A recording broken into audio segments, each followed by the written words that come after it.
Touch the leg. Welcome to Tibet This Week, a weekly news that features Tibet, His Holiness the Dalai Lama, and Central Tibetan Administration. Top news of the week. Former Tibetan political prisoner Ngawang Gyaltsen passes away at 58. China tightens grip on Tibetans in Drakgo, sends detained Tibetans to re-education camps. Kalon Norzin Dolma undertakes first official visit, meets US diplomats.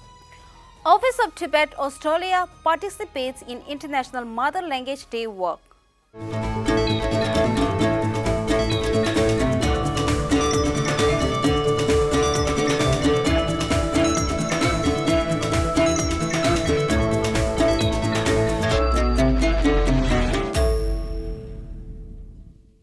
Former Tibetan political prisoner Ngawang Gelsen, who spent more than 17 years in Chinese prisons for standing up for the human rights of the Tibetan people, has passed away on Tuesday this week in Lhasa Hospital.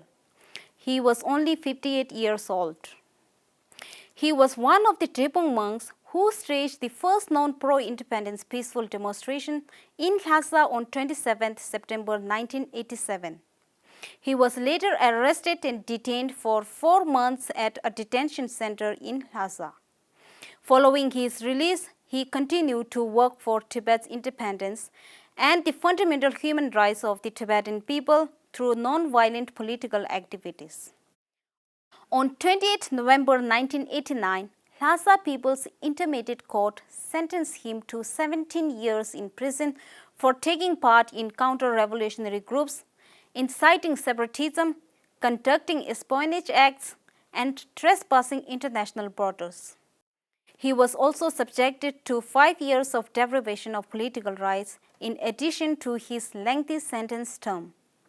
According to a report by Free Tibet, Ngawang was again arrested and later sentenced to 3 years in prison on 24 February 2015 in Nakchu's Sok County on unknown charges. It was suspected that his confrontation with the Chinese officials on the patriotic education led to his eviction from his monastery. He served a 3-year sentence in Lhasa's Drakgo prison until his release on 7 March 2019. Ngawang Gelsen hails from Detained County in Lhasa city in the so-called Tibet Autonomous Region. He became a monk at Tibetan Monastery in 1984. According to the Tibetan Center for Human Rights and Democracy, Chinese authorities have launched a sweeping crackdown on both lay and monastic communities in an attempt to stop any information about the crackdown following the demolition of 2 giant Buddha statues in Drakgo County, Gyaltsen in the Tibetan province of Kham. At least 10 known Tibetans are detained last month. The detainees are a Tibetan woman named Lamu Yangi from Trolpa village, 2 monks Tinzi Nyima and Tashi Dorji from Drakgo Namgeling Monastery, a layperson named Tsring Samdu from Morpa nomadic camp, and 6 other unidentified Tibetans. Most detainees are being held in a so-called re-education facility at Thangna Ma near Trolpa village, about 5 km from Drakgo County town. It was formerly a police station that was converted into a re-education facility in 2012 when many Tibetans were detained for staging massive protests in Drakgo. Tibetan Center for Human Rights and Democracy has obtained a satellite image and a photo of the re-education facility outside the facade, which is built to resemble a traditional Tibetan house or a temple. Sources have reported Tibetan Center for Human Rights and Democracy that besides being re-educated in the Thangna Ma detention facility, the detainees are also being subjected to the enforced labor and custodial torture that led to Tenzin Nyima suffering an eye injury. Kalon Norzin Dolma of the Department of Information and International Relations undertook her first official visit after taking the oath of office in the month of November last year. Kalon met with Azra Zia, the U.S. Special Coordinator for Tibetan Issues and Undersecretary of State for Civilian, Security, Democracy and Human Rights, Rashad Hussain, U.S. Ambassador at Large for International Religious Freedom, Nancy Izzo Jackson, Acting Assistant Secretary of State for Population, Refugees and Migration, and Scott Busby, Acting Assistant Secretary of the State for Democracy, Religious and Labor. During her meeting with Undersecretary Zia, Kalon briefed her on the Central Tibetan Administration's firm commitment to the middle way approach and the proactive approach it is taking to resolve the Tibet issue. The visit is to lay the groundwork for future engagements between the U.S. administration and CTA in resolving the Tibet issue.